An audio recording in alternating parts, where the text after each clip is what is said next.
Salam, necəsən? Sevdiyim adam. Yenə payız gəlib. Həyətimizdəki o tənha ağacın sonuncu yarpağı da titrəyib düşdü. Eynən sənsiz qalan ümidlərim tək. Küçələrdə sarı bir sükut gəzir. Külək pıçıllayır adını mənə. Hər tərəf nisgil, hər tərəf kədər, sanki təbiətlə bizimlə küsüb, tökür yarpağını yollar üstünə.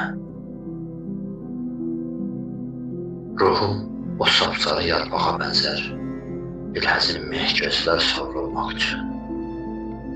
Nə süni bir söz, nə böyük cümlə, sadəcə darıxır.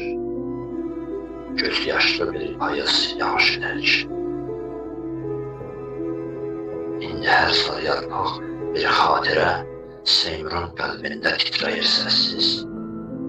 Bu payızın sonu gəlsə də belə, mən necə bitim ki, bu eşqdə sənsiz, ruhumda sənə tərəf savrulur sanki. Ruhumda sənə tərəf savrulur sanki.